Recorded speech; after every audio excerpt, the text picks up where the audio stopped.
हाल ही में रोहन की शादी निर्मला नाम की लड़की से हुई थी। निर्मला गांव की लड़की थी। रोहन के पिता और निर्मला के पिता दोनों बचपन के दोस्त थे।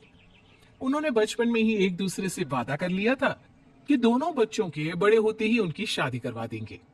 इसलिए वादे के अनुसार रोहन के पिता निर्मला को अपनी बहू बनाकर घर ले आते हैं। निर्मला अपने साथ अपनी गाय भी लेकर आ जाती है और उसे घर के आंगन में बांध देती है। अरे ये क्या माँ, भाभी तो गाय भी लेकर आई है हमारे घर में। अभी घर में गाय बंधी देखकर आस पड़ोस के लोग तो हमारा मजाक उड़ाएंगे ना। हाँ बेटा, तू ठीक कहती है, लेकिन क्या करूं मैं। तू तो जानती है तेरे पिता किसी की नहीं सुनते। अरे ये क्या निर्मला, तुम अपने साथ गाय क्यों लेकर आई हो? आपके शहर में पैकेट वाला मिलावटी दूध मिलता है ना, लेकिन मुझे तो रोज ताजा दूध पीने की आदत है। गाय लाकर मैंने ना बहुत अच्छा किया है। अब हम सब रोज ना गाय का ताजा ताजा दूध पियेंगे। अरे ये सब तो ठीक है, लेकिन तुम ध्यान रखना कि तुम्हारी गाय की वजह से आस पड़ोस के लोगों को कोई तकलीफ ना हो। हाँ हाँ, मैं सब देख लूंगी, आप चिंता ना करें। कुछ दिन बीत जाते हैं। फिर एक दिन, चल बहू, आज हमें बाजार से सब्जी खरीदने जाना है। उसके बाद सुनीता निर्मला को बाजार में ले जाती है। सब्जी की महंगी दाम देखकर निर्मला के तो होश उड़ जाते हैं। ये क्या माँ जी, 1,000 रुपए की सब्जी, ये तो बहुत ही ज्यादा है। अब क्या करे बहू, शहर का तो यही हाल है। ना ना ना, मैं इस तरह पैसों की बर्बादी बर्दाश्त नहीं कर सकती। अब से ना हम इस बाजार से सब्जी नहीं खरीदेंगे। हाँ। फिर अगले दिन निर्मला घर के आंगन की मिट्टी खोद कर वहां तरह तरह की सब्जियां लगा देती है। अरे काव्या, तेरी भाभी तो बहुत अजीब है। उसने तेरे पूरे आंगन को खेत बनाकर रख दिया। मेरी समझ में नहीं आता तुम लोग इस लड़की को कहां से पकड़ कर लाए हो। अरे सब मेरे पिताजी का किया धरा है। सालों पहले अपने दोस्त से किए वादे के चलते उन्होंने उस गवार को हमारे गले बांध दिया। अरे तेरी भाभी सच में एक नंबर की गंवार है। उसे तो ढंग के कपड़े पहनने तक नहीं आते, ऊपर से उसने तेरे घर को गांव का तबेला बनाकर रख दिया है। उन औरतों की बातें सुनकर काव्या को बहुत बुरा लगता है। फिर वो अपने भाई रोहन से इस बात की शिकायत करने लगती है। रोहन निर्मला को समझाने की बहुत कोशिश करता है, लेकिन निर्मला के आगे उसकी एक नहीं चलती। फिर एक दिन रोहन निर्मला को एक शादी में ले जाता है। सभी मेहमान खाना खाने में व्यस्त थे। उधर रोहन भी अपने दोस्तों से गप्पे लड़ाने लगता है। तभी निर्मला तंदूरी चिकन के स्टॉल से ढेर सारे लेग पीस उठाकर अपने पर्स में डालना शुरू कर देती है। घर जाने के बाद इसे फ्रिज में रख दूंगी और कल सुबह मैं चीज सिखाऊंगी। फिर खाना खाने के बाद दोनों पति पत्नी वहां से जाने लगते हैं, लेकिन तभी दुल्हन का भाई उन्हें रोक लेता है। अरे ये सब क्या है? मैंने यहाँ खाना खाने के लिए सबको बुलाया था, खाना चोरी करने के लिए नहीं। तुमने पर्स में जो चिकन के लेग पीस छुपा रखे ना, चलो बाहर निकालो उन्हें।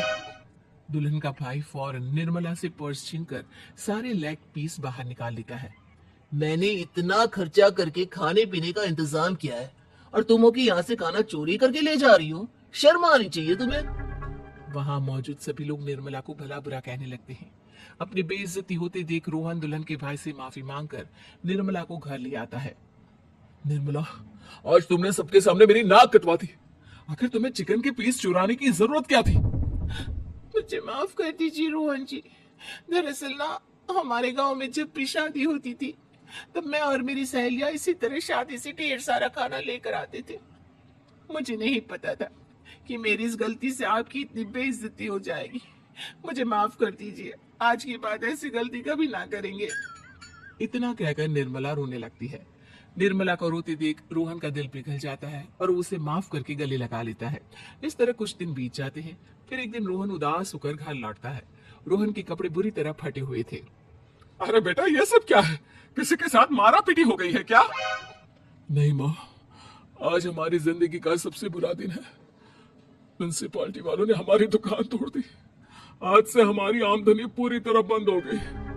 हे भगवान, हमने तो किस्त पर ढेर सारा सामान ले रखा है। अब हम सारे सामान की किस्त कैसे चुकाएंगे? मेरी तो सोचने समझने की शक्ति ही खत्म हो गई। पता नहीं आगे हमें और कितनी मुसीबत झेलनी पड़ेगी। आप सबको ना चिंता करने की जरूरत ना है, मैं सब ठीक कर दूंगी। तो कहना क्या चाहती है बहू? हम ना बोल कर नहीं बल्कि करके दिखाएंगे। हाँ। उसके बाद निर्मला अपने पिता को फोन करके गांव से 5 गाय मंगवा लेती है और फिर अगले दिन निर्मला सभी गायों का दूध निकाल कर बड़े बर्तन में भर लेती है। तुम ये सब क्या कर रही हो निर्मला? मेरी तो कुछ समझ में नहीं आ रहा। हम 9 गायों का दूध बेचने जा रहे हैं। उसके बाद हमारी पैसों की समस्या खत्म हो जाएगी। हे भगवान, बस यही दिन देखना बाकी रह गया था। भाभी दूध वाली बनकर दूध बेचेंगी तो मोहल्ले में इज्जत क्या रहेगी हमारी। सभी लोग हमें तरह तरह के ताने मारेंगे। आप ना ऐसी बेकार की बातें ना करो काव्या जी। जब जेब का पैसा और पेट की रोटी छिन जाती है तो इंसान पहले अपने और अपने परिवार के बारे में सोचता है। और वैसे भी जिस काम से हमारा घर चले उसकी कभी ना बुराई नहीं करनी चाहिए। फिर निर्मला दूध के 2 बड़े बर्तन साइकिल के दोनों तरफ लटकाकर मोहल्ले में घूमने लगती है। दूध ले लो, दूध, गाय का ताजा ताजा दूध ले लो, बिना मिलावट का शुद्ध दूध ले लो, चलो चलो आओ भाई जल्दी ले लो। तभी निर्मला के पास कुछ औरतें आती हैं। अरे तुम तो सुनीता की बहू हो ना? तुम इस तरह सड़क पर दूध क्यों बेच रही हो? निर्मला उन दोनों औरतों को अपने घर के हालातों के बारे में सब बता देती है। देखिए, मैंने ना अभी अभी गाय का ताजा दूध निकाला है।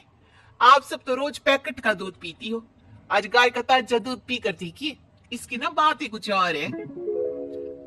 हाँ बहू, मुझे तुम्हारी बात समझ में आ गई।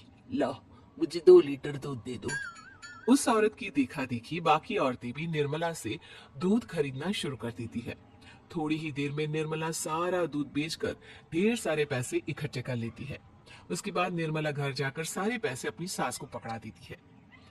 अरे बहू, इतने सारे पैसे! सच में तेरा आइडिया तो काम कर गया। अरे माँ जी, आप तो बस देखती जाइए, कुछ ही दिनों में मैं अपने घर की सारी समस्या खत्म कर दूंगी। हाँ। फिर अगले दिन से निर्मला गायों के गोबर से ढेर सारे उपले तैयार करके बेचना शुरू कर देती है। निर्मला को पैसे कमाते देख रोहन के अंदर भी हिम्मत आ जाती है और वो भी दूध बेचने का फैसला करता है। निर्मला के कहने पर उसके पिताजी कुछ और गायों का बंदोबस्त कर देते हैं। इस तरह दोनों पति पत्नी मिलकर दूध बेचना शुरू कर देते हैं। कुछ ही महीनों में उनका दूध का व्यापार खूब फल फूल जाता है।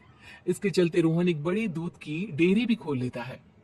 पिताजी, जब आपने निर्मला से मेरी शादी करवाई थी तब मैं मन ही मन आपको कोसा करता था, लेकिन आज मेरी समझ में आया कि आपका फैसला बिल्कुल सही था। आज अगर निर्मला ना होती तो पता नहीं हमारा क्या हाल होता।